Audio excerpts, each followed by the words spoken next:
And I'll just hold on just a moment as people are all still joining us. And then I'm going to introduce our guest for today, our guest speaker, which I'm so excited about. We've had so much interest in this webinar. I think it's such an important topic that is relevant to all of us, whether we're educators in the classroom, but also, you know, as we're parents or working with our colleagues or thinking about understanding ourselves as well.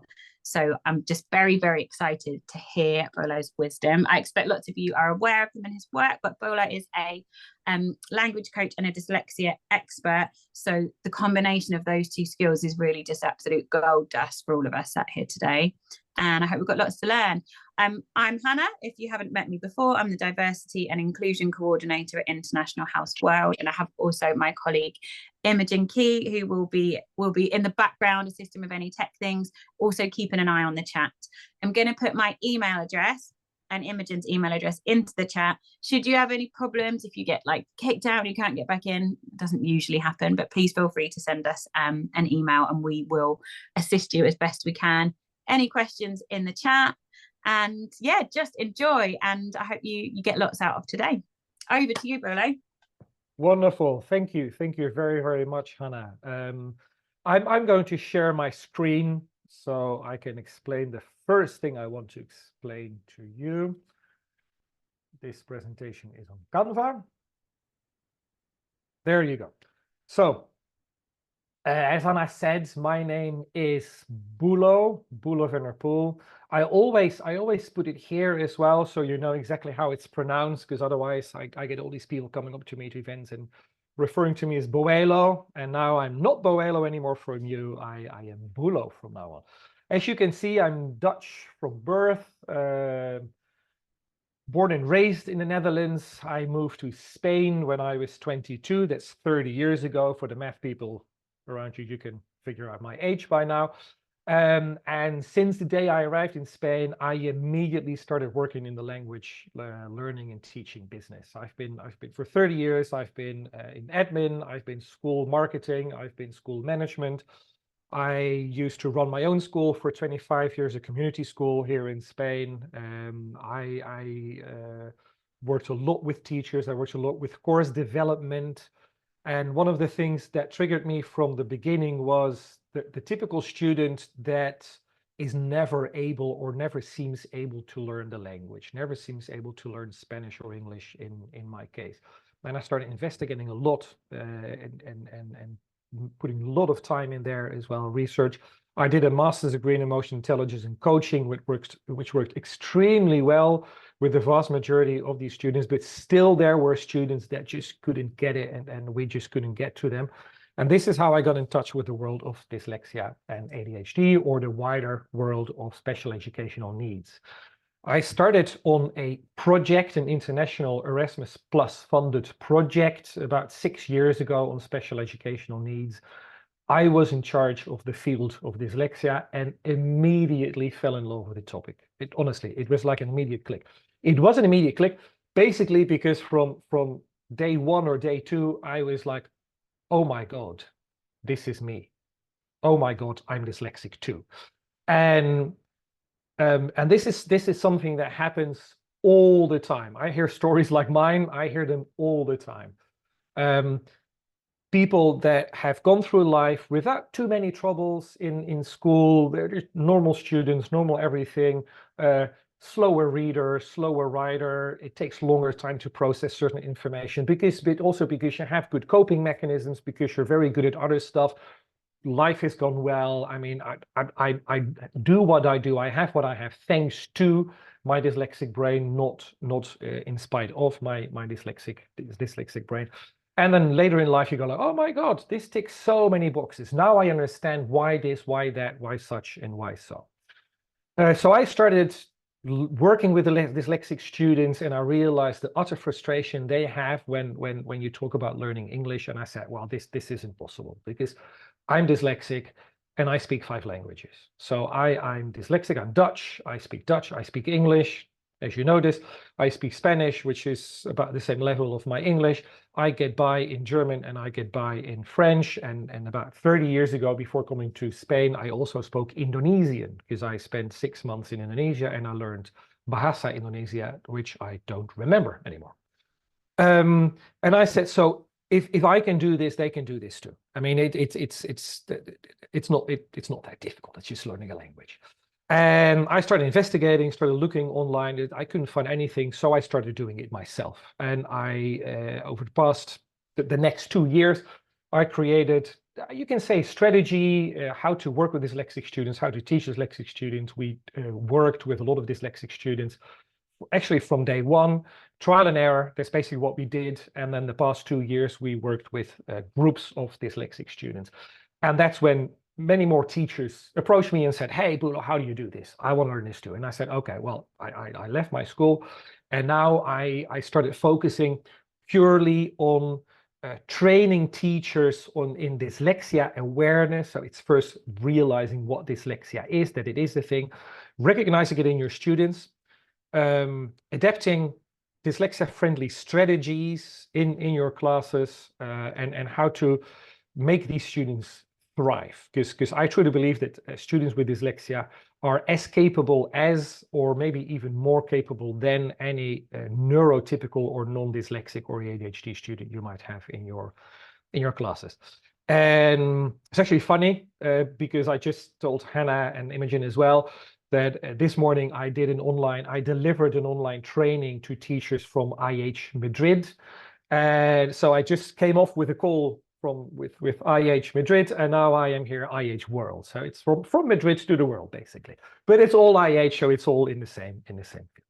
But anyway, in my position as teacher trainer, and I do a lot of conferences, webinars like this, and a conference I did a couple of months ago with about 150 teachers. After the conference, a teacher walked up to me and she said, "Oh, Boelo, beautiful. I love it, what you do. It's really, I loved everything you told me. It's inspiring, beautiful. Keep on like that. But to be honest, just between you and me, it's not that important." And I said, "Oh, really? In what sense?" And she said, "Oh my God, honestly, in my career, I think I will have seen 2 dyslexic students." And I said, "Really? Only 2 dyslexic students?" She said, "Yeah, really, only 2 dyslexic students." And my immediate response was, "That you know of." I said, "You have only seen 2 dyslexic students that you know of." And this has happened to me many, many times. So I asked her, I said, if I asked you if you have any students, no, I said to her, did you know that 10 to 15% of the general population is dyslexic? And this is true. 10 to 15% of the general population is dyslexic. Now, you might find sources that say 5 or 6 or 7. You might find other sources that say 18 to 20. It's very difficult to measure because internationally, there's no international agreement on how to measure dyslexia. There's actually not even an international agreement on what dyslexia actually is. And with measuring dyslexia and how difficult it is, I always like to put it in the following way. How blonde do you have to be blonde? You know, it all depends on the variations of blonde and what you understand is blonde. And I can explain it in the following way. As you know, I'm from the Netherlands. I told you I moved to Spain 30 years ago. I came to Spain, and I remember one day someone says, "Oh, do you remember Susanna?" I said, "Which Susanna?" "The blonde Susanna." I said, "I don't know any blonde Susanna." She said, "Yeah, that one." And they describe her. I said, "Oh, but that's not blonde." And I said, "Yes, it is." "No, that's not blonde. It's brown." And this is when I realized that me coming from a Dutch perspective, you have to be almost white to be blonde, so really, really blonde. And from a Spanish perspective, basically anything that's not pure black is blonde. Yeah, I mean, it's very, very, very extreme here, but that's more or less how it works. And with dyslexia, many times it's the same. So it really depends on who you ask. But in general, if you look in general at statistics, and you look in general research and people that talk about this, you could say 10 to 15% of the general population is dyslexic. Dyslexia also counts for almost 70 or 80% of all students with neurodiversity, so neurodivergent students. So I always say, if you think like, oh, dyslexia is very specific, I would like to go more for the SEN, for the special education needs in general. So you're talking about dyslexia, ADHD, autism, dyspraxia, etc. Honestly, if you focus on dyslexia, you basically focus on everything. You basically cover everything. Dyslexia counts for about 70%, ADHD for about 20%, and the rest is probably autism, dyspraxia, etc. And dyslexia and ADHD go hand in hand. There is a high level of comorbidity, about 60% of comorbidity between the two conditions, between dyslexia and ADHD. So I stand there with that teacher, and she says to me, "Oh, I've only seen two students in my life with dyslexia." And I say to her, "Oh, but 10 to 15% of population is dyslexic." And she looks at me like, "Oh, I don't really believe this." And I asked her, I said, "So of all the students you've had so far, how many would you say are lazy? How many of your students would you say are unmotivated? How many of the students that you have in class would you label as disruptive? Or how many students would you say are a class clown?" And she said, "Oh, at least 20%. So for all my students, at least 20% would fall in one of those four categories.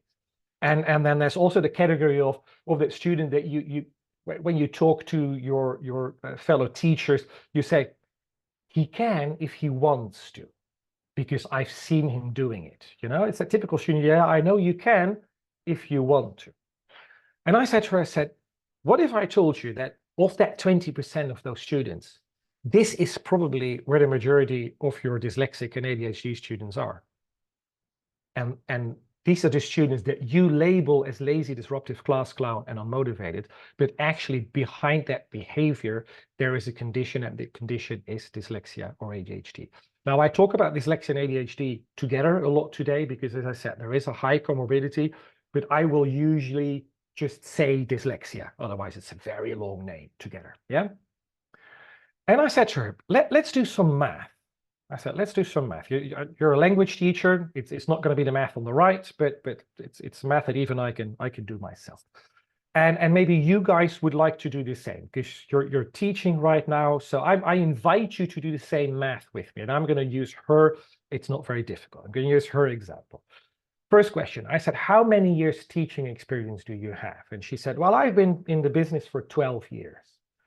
And my second question was, how many students do you teach on average on a yearly basis? And she said, well, about 85 students per year is what I see. So I said, okay, taking things very simple, making things very simple, we can say that in 12 years, you will have seen 1,020 students. Could be 10 more, 10 less, because some students come from one year to another and the next, but other times a student drops out halfway through the year and a new student joins your class. So more or less, yeah, just for the sake of argument. About 1,020 students that you have seen and you have taught for the past 12 years. Now, remember the percentage I gave you before, 10 to 15?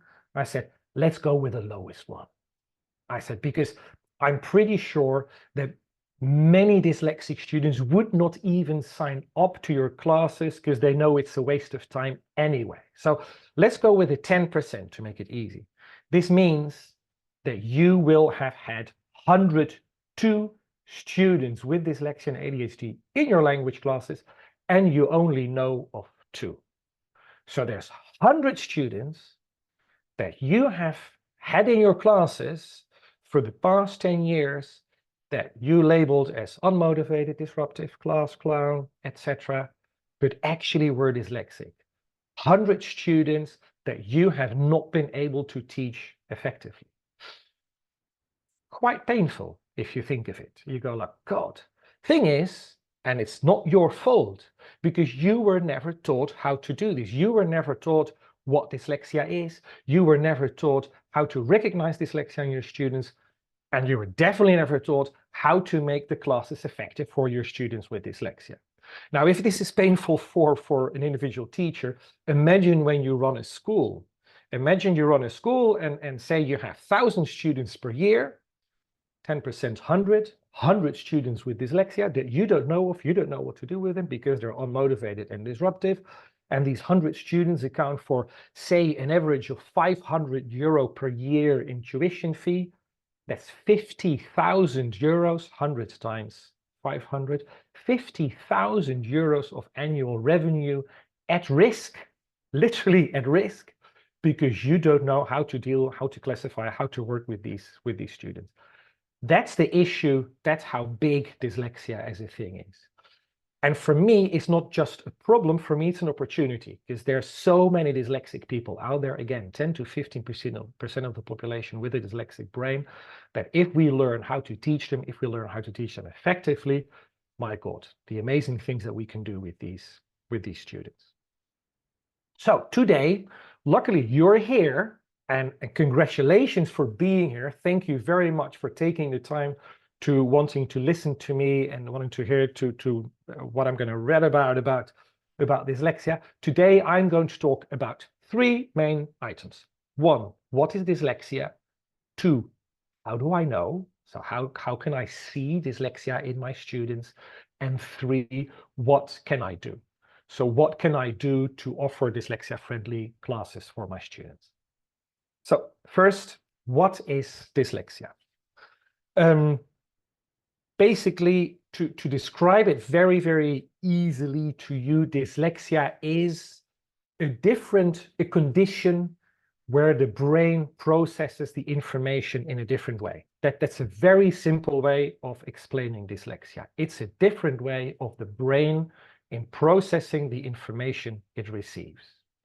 And I'm going to try to explain it to you in a very visual, dyslexia-friendly way. We all know that when we learn, when we process information in our brain, information has to go from one point to another. It has to go from one neuron to another. I'm not going to do any neurological science here, but this is common knowledge, right? So the information I receive in point A in my brain has to go to point B. Actually, when we read, when the activity of reading, there's 3 or 4 parts of our brain involved. So the information literally goes from one place to the other. So it's all about information going from A to B. This is how we process information. Now, if instead of talking about a brain, we talk about villages. So village A is neuron A, village B is neuron B. And what we do in the brain when we process information has to be taken from point A to point B. Now, I'm going to describe 3 different kinds of brains, 3 different kinds of processing the information. One brain is, imagine that between point A and point B, the 2 villages, you have like a 4-5-way huge American highway. You know, those highways that you see on movies. And the highway is so huge and it's empty that you get to drive a Ferrari.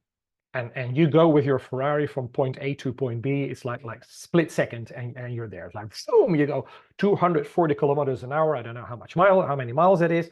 But you go super fast, point A to B, you take your message over there, everything's super fast, you don't see anything else, you bang, A to B. This is the autistic brain. The autistic brain goes like bang, like this, point A to B, that's it. Point A to B, but nothing more. That's the only thing it does, very, very quickly. Now imagine that another brain is a brain that has like a 2-way road, just a highway, but 2-way road, and has a normal car, not a car that goes 240, a car that maybe goes 60 an hour, 80 an hour, something like that. Takes the information from point A to point B in a nice, normal manner. This is the neurotypical brain.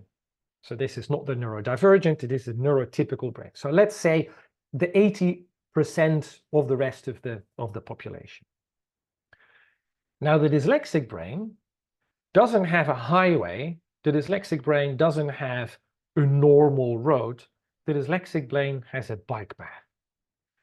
The dyslexic brain has a bike path from point A to point B and needs a bicycle to go from one place to the other. It takes a long time. It takes much longer to go from point A to point B. And even on the road from point A to point B, the dyslexic brain on its bike, taking the information one place to the other, has time to look around and look at the nice flowers and the cows and the trees and the birds and the colors and maybe has a rest and maybe takes a little detour here and there and look at something else and sit by the lake, etc. So it takes a longer time to go from point A to point B, to take that information from neuron to the other. And it has the opportunity, it has the possibility to take sideways and go somewhere completely different. This is a very simple, but I think a very graphic way of explaining how the dyslexic brain works. Now, when we talk about dyslexia, what we talk about is mainly a phonological processing issue. So we were talking about the brain processing, phonological processing. This is when you read a word and you have to break up that word into its tiny little parts, which are the phonemes, and you have to process that word, break it up, put them together, put a meaning with it. That whole process in the dyslexic brain takes longer. It's not that it's not possible, it is possible, but it just takes longer to do that whole process. It's the bike. Hence, dyslexics are usually slower readers. I say usually, it's not always the case, but in the vast majority of cases, yes. I myself, I told you I'm dyslexic. I actually was at IA TEFL last week, and I attended in Brighton. I attended a talk on dyslexia. This was really funny. I attended a talk on dyslexia. We were asked to read something with the person sitting next to us. We got a text. We were asked to read something with the person next to us. And the teacher who sat next to me had finished and started talking to me, and I was halfway through the text. And this was me in a talk on dyslexia being very dyslexic, because I'm a much slower reader than the majority of people around me. It doesn't mean that I can't read, I just read slower. I'm also a slower writer. I write slower, and this is also because of the processing. It also has a little bit to do with dyspraxia, which is the fine motor skills in the hand. You find dyslexics that find it difficult to write because their hand hurts after a couple of minutes, and hence they also have a bad handwriting. I told you before, dyslexia and ADHD go hand in hand. ADHD is all about attention deficit, and it's not so much the attention deficit, it's more where the attention is, where the attention goes. And so again, it's that bike that goes from A to B, but that bike goes all the way around, and sometimes it's a motorbike that goes all the way around, and the attention doesn't go where it needs to be at that time. So you will find dyslexic students that are in class, and what I said to you, what I told you at the beginning, that look unattentive, that look disinterested, but they're not. It's just their attention is not where it needs to be. And you will find dyslexic students, that many dyslexic students, the vast majority, have a very bad working memory. Now, a neurotypical brain, I guess at least of 90% of you guys here, like 10% might be dyslexic too, or neurodivergent too. The neurotypical brain usually can store up to 5 or 7 chunks of information at the same time. So working memory, you take information from the brain, you get information input from the outside, you have like a working station, and I work with that data, I work with these pieces of information, and I create something with it, which is either going to be another output or something that I store in my long-term memory. For instance, I give you a telephone number, yeah, and you can remember usually up to 5 or 7 numbers, like a sequence of numbers or names, and work with that for a couple of minutes, and then you will have forgotten. This is working memory. Now, when you have a dyslexic brain, you can store 2 or 3 maximum, so a lot less. You can see this very easily when you do running dictations, for instance. You know, you're in class, you do a running dictation, you give a sequence of information to your student. You say, you get up, you run over there, you read the phrase, you run back, and you tell your peers, and then the dyslexic student will get up, will run. Oh, where was it? Oh, yeah, there it was. They will run where they have to go. They will read. They will go, where was my group? Oh, there was my group. They run back. They go to a group, and the group says, what did it say? And they go like, I know it has the word and in it, but I don't know the rest. You know, and this will happen over and over and over again, because they already spend so much time on figuring out where it is I have to run, then run over there. Then, oh my God, I have to read, I have to remember all those words, at least one, and then where was my group again, and then run back to my group. Oh no, I have to speak it. You know, so all that together, too much for them. They can only remember one word, if they do remember that one word. Now, I would like to play a little game with you, and this is the phonological decoding game, and you will need your chat function for this, okay? This is called cracking the code. I have a very, very easy code. It's got only 1, 2, 3, 4, 5, 6 possibilities. This is the key, so you know this. It's a phoneme, yeah. So this phoneme is at. This is the e in went, bend. This is the I in ship, etc. And this is the word. This is the code we put here, and I would like you to decide if it is 1, 2, 3, or 4. You can either put the number or the word. I think we've got some already. Yeah. You can see I'm in front of a group of language teachers. You can do this, guys. Yes, you're absolutely right. It's number 3. It's men. But this was a very easy one. It was only 3 phonemes. And I gave you 4 answers to choose from. So we are going to make it a little bit more difficult.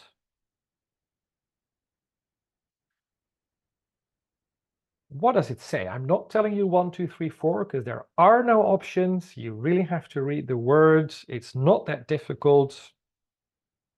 You did it before as well. So come on, guys. I don't have all day. We only have 1 hour for this thing, right? So yeah, I get some people. Yeah, some people are doing it already. Oh, wonderful. I got like 5, 6, 7 answers already. Yeah. The ones who don't have it, don't look it up in a chat. You have to read it yourself, please.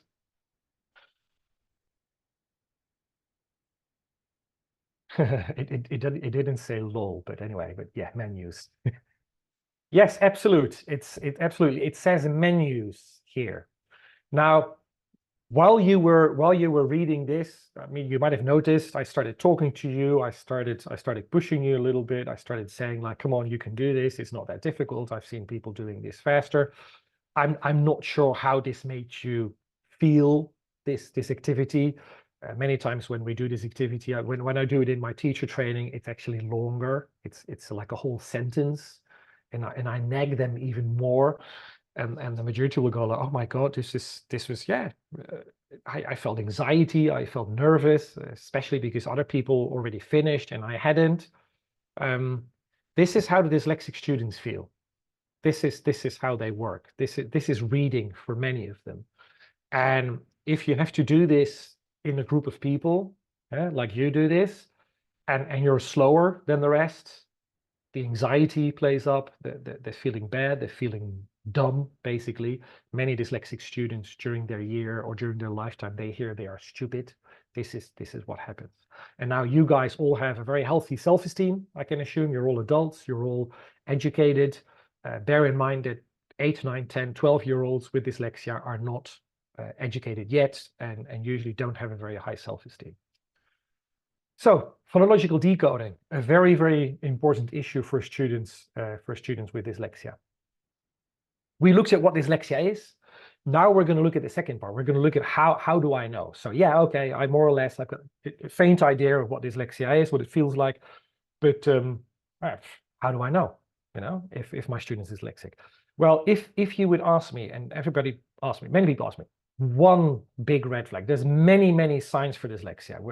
We don't have time to go over there. One big red flag for dyslexia, for me, it's unexpected. It's the unexpectedness. And I'm going to explain to you what I mean with unexpected. And I think that when I do this, you will go like, ah, yeah. And you might even all of a sudden see the face or a name of a student in front of you, go like, oh my God, so this student. Now I know where this comes from. Let's just, for the sake of argument, say that language is a combination of grammar and vocabulary. Yeah, I know it's much more, but let's just say it's a combination of these two. And the more vocabulary and the more grammar you know, the better English you have. And imagine you go to your student and you say to your student, oh, tell me spoken, tell me something about your past, I don't know, holiday, for instance. Tell me something about your past holiday. And your student starts talking and the vocabulary is good and the grammar is pretty okay, and he's fluent and he can talk and talk, and for 5 minutes, for 10 minutes, and you really have to shut your student up, like, yeah, that's it, done, okay, time out. We've got more people in class, you know, and you go like, wow, well done. You know, this is a B2 class and or a B1 class maybe, and my God, this was like very good high B2 conversation. You're prepared for your exam, dude. This is how you feel. And then next class, you go up to the student and you say, oh, guys, we need to do a writing assignment. You know, let's do the same as we did last week when we talked about what we did on the last holiday, but let's do this in writing. So basically, you don't have to think too much. Same you did last week, but instead of in speaking, we do this in writing. And what you get from that same student is one mere paragraph. It's one mere paragraph, maybe two, very basic grammar, probably some strange, or you would even say stupid grammar mistakes, very basic vocabulary as well. There's no way that he's using the same vocabulary that he did the week before. And this is when you go, this is unexpected, because he could do this, so he can do this, but now he's doing this. I expected his writing assignment to be somewhere up here, to be at the same level. And this is when many teachers go to the student and say, you can do better if you want to. So you could have produced a better writing if you wanted to. But it's not about wanting here. It really is about being able to. And this student just isn't able to produce the same level of communication in written as in spoken format, you know. And that difference, that you go like, wow, if I ask you and you say it to me, it's brilliant. But if I ask it in writing, it's like, my God, who did this? Is this really the same student? That level of unexpectedness, this is what for me is probably the main red flag when you want to look out for students with dyslexia. Dyslexia is very, very beautifully described by one of the main experts worldwide on dyslexia. Her name is Sally Shaywitz. She's an American investigator. And she calls it an island of weaknesses in a sea of strengths. And I really love this way of describing dyslexia, because for me, this is what it is. And the problem that we have many times, and not many times, the vast majority of cases, that we focus more on the weaknesses. And I'm going to actually change more for always. We focus on the weaknesses and we don't look at the strengths. Now, dyslexia comes with weaknesses, but also comes with a lot of strengths.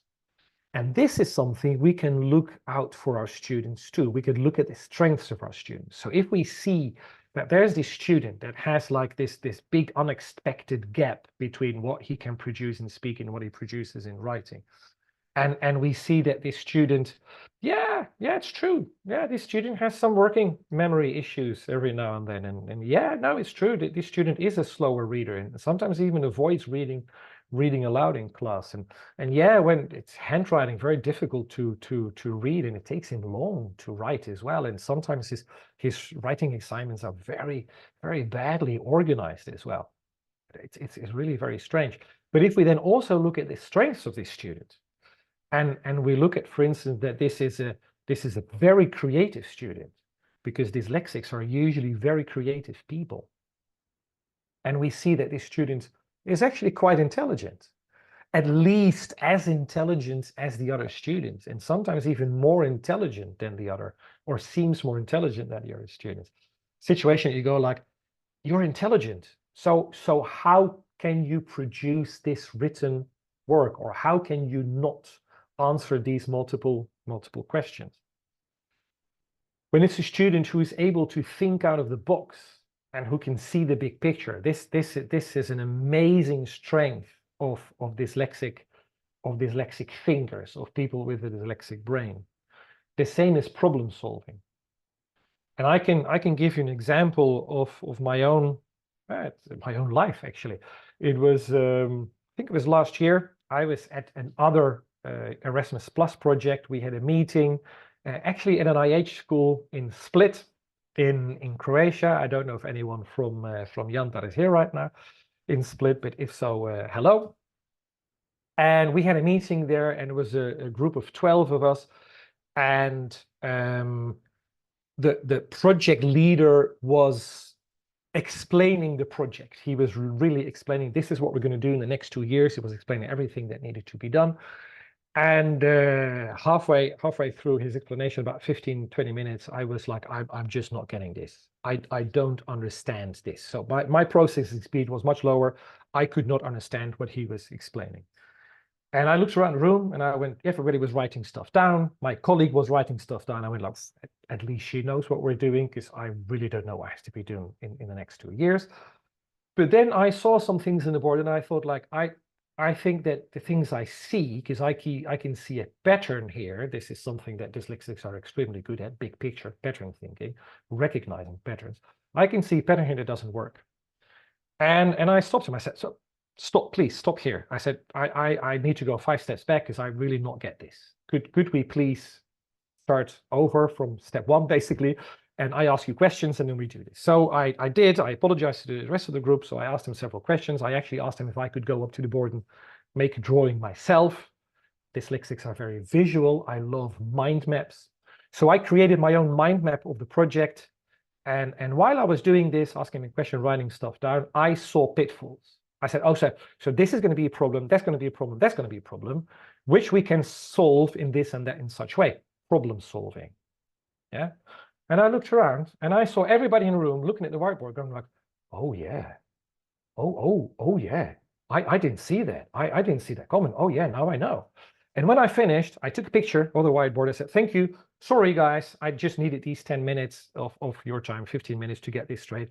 And everybody took a picture as well. And in the break, everybody came up to me and they said, oh, Boelo, thank you for those 15 minutes. It were the most productive 15 minutes of a day-and-a-half meeting. So this is one of the strengths of the dyslexic brain, you know, and really problem solving, puzzles, big picture, anything. If you notice that in your student combined with the rest, oh my God, you've got a dyslexic student there. And 3D thinking. Dyslexics are very good 3D thinkers. I'm not saying, again, I'm not saying that non-dyslexics are not 3D thinkers, are not problem solvers, etc. I'm just saying that the dyslexic brain has enhanced capacity for these things, you know, so they're better 3D thinkers. There are actually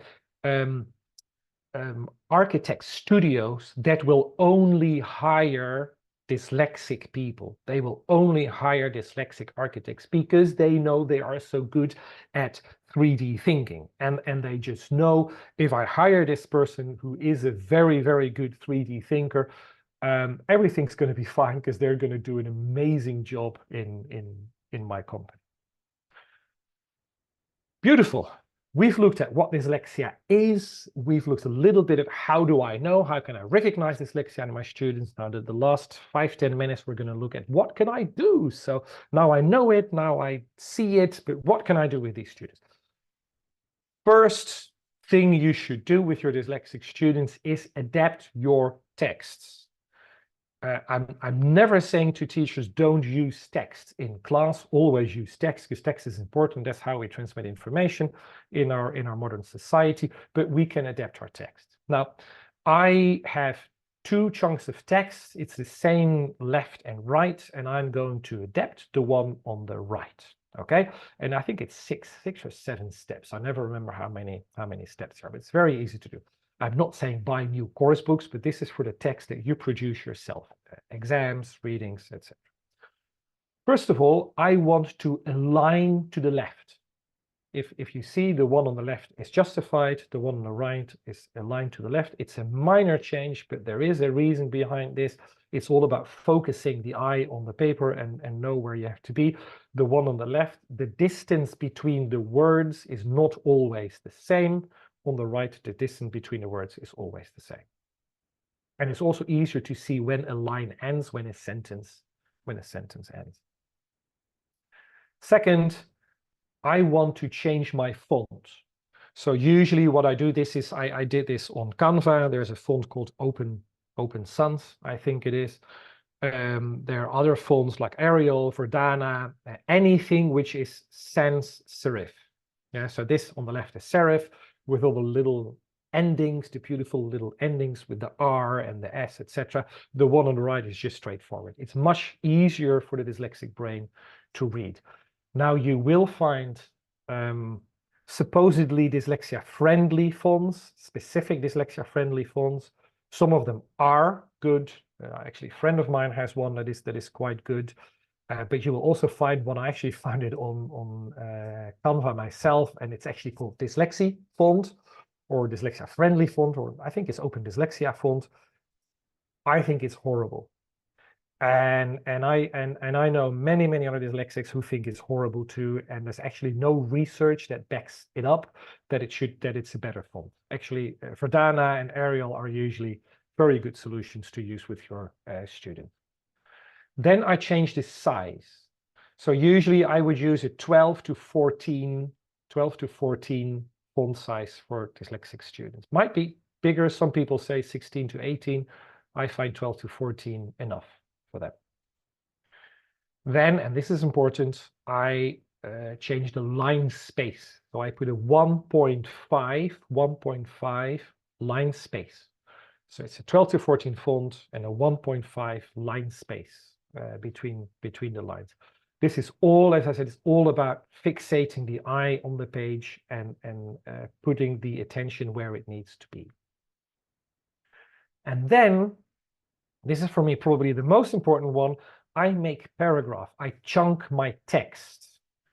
And I chunk it so much that for me, the rule that I use in chunking text is that every new concept is a new paragraph. So I read the text and this is a concept, and I change to a different concept, new paragraph, change to a different concept, argument, whatever. I change the text, I change it. New paragraph, that's it. I make a new paragraph, okay? And the final last change that I would like to make I would like you to make for dyslexic students is that I change the background. So I give it a light, an off-white or a light salmon or a light blue or anything which is not pure white background. If you notice, the rest of my presentation, not here on the left, but the rest of my presentation is actually on off-white background. It's not as dark as the one here on the right, but it's not pure white as the one on the left either. Yeah. And the reason for this is that it is smoother and easier for the eyes to read. So it's all about the energy that I put into the activity of reading. And when you read the one on the right, it's easier for the eyes to read than the one on the left. Now, this is an adaptation for students with dyslexia. But, and I'm not sure if I said this at the beginning, anything you do for your students with dyslexia or ADHD also works for your neurotypical students. It works for the whole classroom. And I usually ask, do you prefer the one on the right or do you prefer the one on the left? Which is the type of text that you would prefer? And I guess that the vast majority will say, well, listen, if I can choose, I'll choose the text on the right, the edited text on the right. So this is something you do specifically for your dyslexic student, but it works for the whole classroom. And actually, when we talk about the color of paper, but I say print on a different color, many schools say, you know what I do? I just buy recycled paper. And this is how I print my stuff. And everything is on recycled paper, so it's not on pure white, which is actually a very good idea. Other stuff we can do in class is use less text, not no text, less text. Use less text in class and more visuals. But when we use visuals, it's very important. This is important we understand this. When we use visuals, it's very important that the visuals are necessary and coherent. So it's not use visuals to make it pretty. As you can see here on my presentation, there's no visual to make it pretty. Every visual is here for a reason, and it adheres to accompany the text or to accompany the concept that I'm talking about. And the beauty of making, I do this on Canva, the beauty of making this on Canva is that you can literally put in anything on Canva and it will produce an image back to you. Sometimes you might have to choose between 1 or 2 or 3, but honestly, making this presentation for you guys, I put in visuals, I get that one. I put another word in, I get another image. So using visuals is very, very important. And again, be coherent with your visuals. Use colors. This is very, very, very powerful for students, with all students, again, but specifically for students with dyslexia. Use colors. Color coding to work on, as in here, in spelling. You know, when you have phonemes that have a different spelling, the OU go together. When you have a double S, when you have a TH, when you have whatever, when you teach grammar and you want to put the ING and you want to highlight the ING, put that in a different color. When you have a text and you want to highlight the keywords in the text, put the keywords in a different color. Yeah, it works extremely well for the dyslexic brain because they understand, they read, and they go like, oh, this is important. It gives them the immediate thing. This is important. I have to remember this, and it will process it faster, and it will remember what it just read because it was in a different color. It processes it in a different way. But again, be coherent with your colors. If you decide to do the ING in green, make sure they're all in green. If you do one in green and the other one in red, the dyslexic brain goes berserk and will go like, why the hell is this one in red? What's different in this one? And they will really look for a difference because they will know that there must be a difference. It's not just, oh, maybe there is. No, there must be a difference because this is a different color. This is how the dyslexic brain works. Holistic approach. I told you that the dyslexic brain is a brain that has a very advanced capacity of looking at the big picture. So when you're good at looking at the big picture, you have to give the information in the big picture. Yeah. So instead of producing, instead of giving them an exercise where they have to complete one sentence and then another sentence and then another, or fill in the blanks in the sentence, it's better to fill in the blanks in a text. Because if it's text, it's coherent, it's all together, it's a big picture thing, and they work with the text better with individual sentences that have no relation between them. Holistic approach. That's why I also think usually that if you let your dyslexic student, just let them loose on what they have to do, just let them loose on what they have to read, and they will see patterns sooner or later. This is what I tell dyslexic students: trust your brain.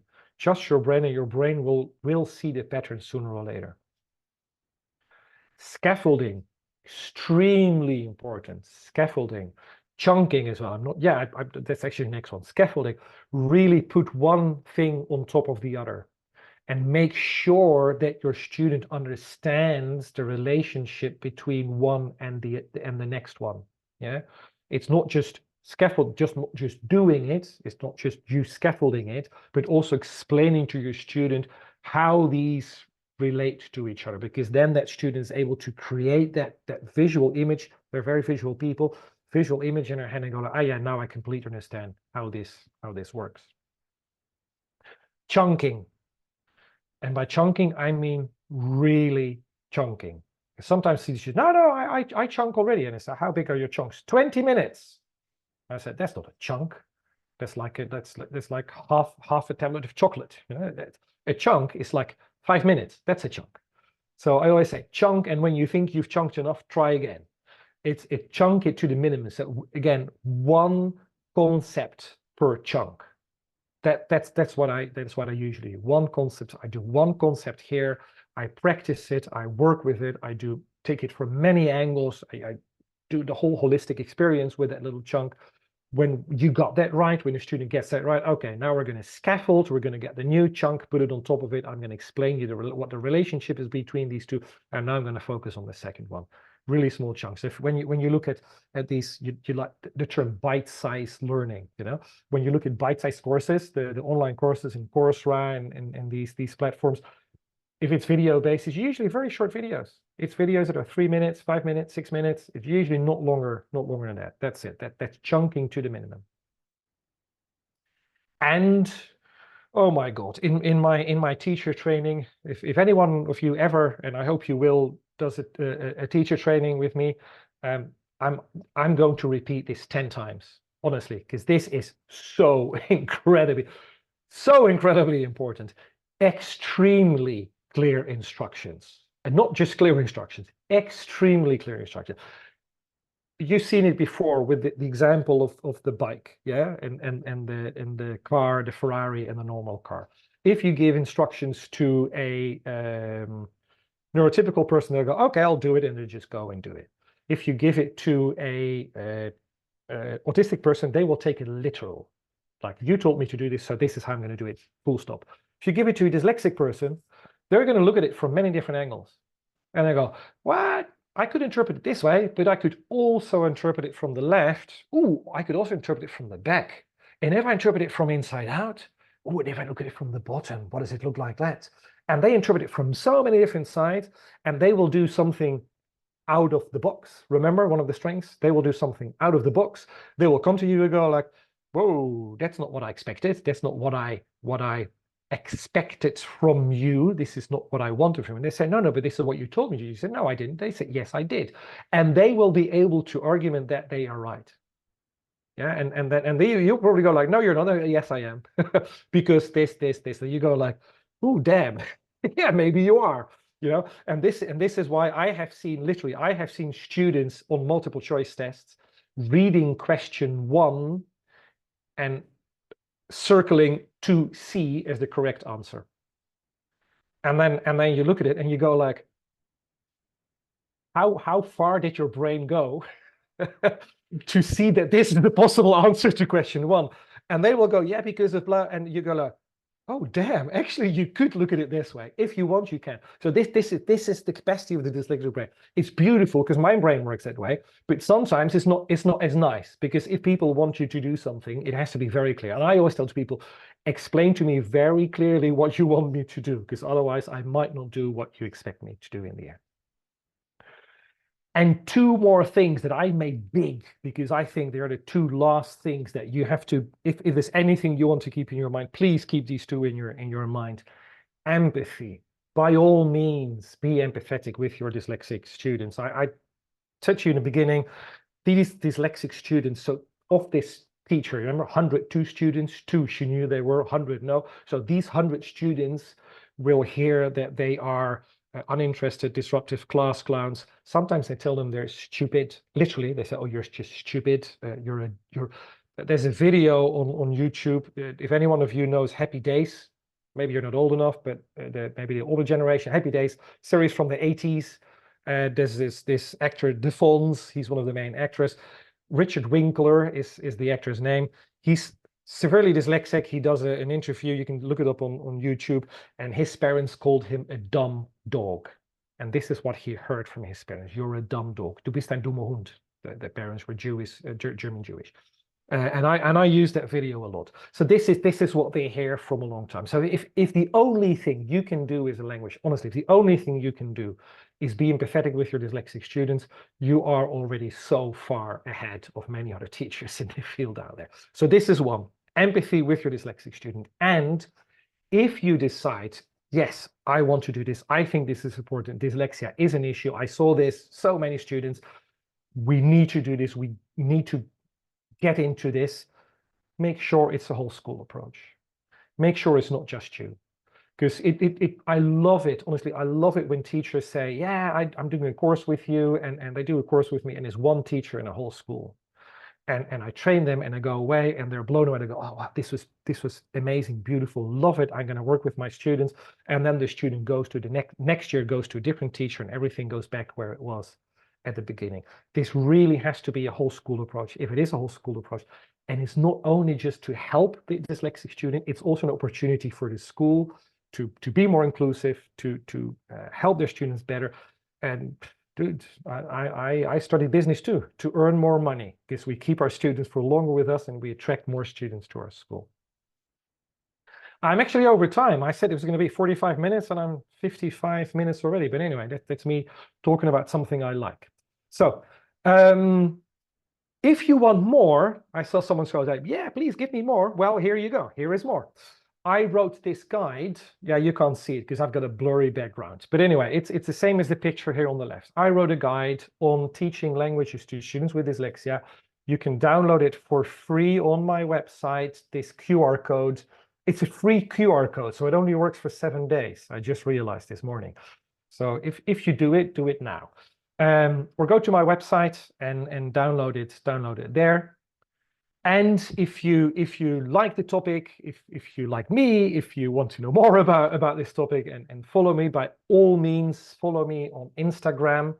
I'm on Instagram. I usually post 1 or 2 videos a week, very short reels about the topic of dyslexia, special educational needs, and all that stuff.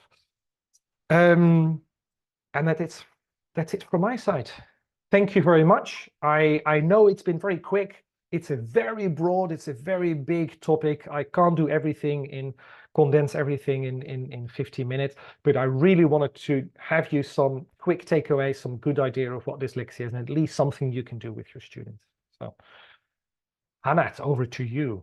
Oh, amazing. There was just so much. I love that picture. There was so much. Yeah, sorry, I wanted to put this as well, because talking about the strengths, this is, I usually say I wear my work. So this is what I wear in winter. Long live the dyslexic brain. So yes, I love that. Right, so I know some people have got to run off to class, and I think Imogen's got to leave in a minute. But what I would like to do, there are some questions, some really useful questions that came up in the chat. So if I could quickly ask you a couple of them, yes, then we might capture them in the recording, and then if people have had to leave, they'll be able to hear it afterwards. Absolutely. I'm just scrolling back through to find all of them. So a few people have asked for the names of the fonts, which we've shared, and some written tips, which I think your book is a perfect example for that. As a perfect place to get access to all of the information in a written form, and probably lots more. So we had a question about using colours, or like transparent coloured rulers, to help with reading text. You talked about coloured backgrounds, didn't you? Or at least not white, like not bright white paper. How do you have any comments on that, on using? Yeah, that's the Erlin syndrome. That's something part of, similar to spin-off from whatever you call it, dyslexia. It has to do with the eyes. Really does, and it works really well for some students. Not all students, but for some students it does. So if you have a student, you go like, hey, let's give it a try. Blue, green, pink, whatever works for them. Yeah. And if you want to look it up, Erlin, IRLIN, think it is, syndrome, and notice it's Y or an I, but it's a different syndrome, but linked to dyslexia. Yeah. Okay, fabulous. Okay, I'm going to fly through these. We also talked about black background and a white font. How do you feel about that in relation to dyslexic students? Honestly, I mean, no two dyslexics are the same. You know this phrase when they go like, when you know one American, you know all of them. You know, yeah. And when you go like, when you know one dyslexic person, you know one dyslexic person, because the other is completely different. And it really, there is no set of rules that like, oh, do this with any dyslexic person and they'll be happy. No, there is some general information. All this is important, and I would say, if you know you've got a dyslexic, ask them, hey, what works best for you? How do you read best? For instance, me, I don't read well white on black, but others probably do. I like off-white and a little bit darker than off-white, and maybe even dark blue. I prefer dark blue over black, for instance. So depends on the person. We had our last webinar was about autism, and the host Cece said, you don't have to be the expert on every single student that comes into your class. Probably either they or someone that looks after them is the expert on them and knows what their needs are. So I really like that about getting to know people. Okay, right, just a couple more. Can synthetic phonics help students with dyslexia? Again, can what? Can synthetic phonics? I do not have an idea, because I don't know what it means. So I don't know if Sarah is still here. Sarah Forsey? Yeah, I'm here. Can you tell us about your question? Yeah, because I'm a teacher trainer here in Spain as well, and I give courses on this method. It's called synthetic phonics, and it's a method that's used in a lot of English speaking countries to teach children how to read and write in English. Mm-hmm. And the idea is that you break up each unit of sound, each phoneme, and you represent that phoneme with a picture, a story, a gesture, and a visual aid. And I read somewhere recently that that can be very beneficial to students with dyslexia because of their, phonological issues. And I mean, it's a method that you use with young children who are learning to read still, not with teenagers or adults. But I'm just wondering whether that's true, whether it really can help them. Yeah. Yeah, okay. So yes, I heard of it, but I didn't know the terminology. So thanks for Yeah. helping me out there. No, but yeah, no, anything helps. Playing with words, it's so important. And even, I mean, not even with children, even with adults. I say when you have adults that have difficulty spelling, play with Scrabble. Just have the Scrabble pieces, play with it. But Scrabble doesn't have color. Give them Play-Doh and let them make the letters, like physically create the letters. And I always give the example, for instance, the word scissors. If you do, okay, write Play-Doh with write scissors with Play-Doh letters. Write scissors with Play, and you will have the student that only does one S in the middle, because scissors has too many S's. Only has one S in the middle, and you walk to the student and say, it's got two S's in the middle. So let's take this S away. And maybe he did his scissors in blue. You say, let's take this S away. Let's grab red and make two red S's and put them in the middle. And while that student makes those two, this is like the multi-sensory teaching. While that student makes those two S's and puts them in the middle, his brain is going like scissors has two S's, scissors has, and he can see it in front of him. He will never forget that scissors has two S's in the middle. Never, ever, ever in his life. Impossible. So absolutely, yeah, that's a beautiful way. It's a beautiful way of teaching spelling to students. Thank you so much, Sarah. That's amazing. I've got a tip here from Julie. Having taught quite a few dyslexic students over the years, I've used the following with writing. Each line within the paragraph has a different colour. The topic sentence is yellow, example and explanation blue, and link to the next question or the next paragraph. Spelling one colour for vowels, another for consonants. I know they do that in my son's school as well, for learning English here. Beautiful. Love it. Yeah, love it. Thank you very much. We have another question with lots of interest, which was, does IH offer teacher training sessions on dyslexia for teachers who are not working within IH? The answer, I can answer that, is no currently, but what you need to do is you need to go to your DOS or your school director and say, please, can you book this amazing guy that we've just seen doing a webinar for IH World? And then Boelo can come and organise something bespoke for your teachers. But we hope to really organise more of these webinars, which will always be open to everyone, and they will always be free, because we want to just share the knowledge of inclusive practice as far and wide as we possibly can across our whole industry, and not just within the classroom as well, within the staff room, like with directors, because all of this stuff that benefits our students actually benefits us and our colleagues, because we all learn differently and we all bring different things to the table. So yeah, you need to go and plug Boelo and get the book and kind of try and get him booked in for your school. And then just loads of positive comments, loads of lovely, wonderful feedback. And I'm just scrolling through to check if there's anything else that I need to add. Any more questions? Do you have any other books to read about dyslexia? Do you have any recommendations about books for dyslexia? Where do I start? Top three? Can you give us top three? I mean, there's one big book on dyslexia, which is actually the Bible. It's called Overcoming Dyslexia. That's written by Sally Shaywitz. I mean, if you really want to dive deep into this, I would say read that. There's another book I actually, it's not to do with dyslexia, but I do mention it in my training, and I really love that book, because it's all about emotion and intelligence, and I think she must have had a lot of dyslexic students in her class. It's by a teacher called Marva Collins, an American teacher from the 70s, 80s, called The Marva Collins Way. It's a book from the 80s, and she was a teacher in Chicago. She taught at state school. She left because she hated it, and she started teaching in her own kitchen.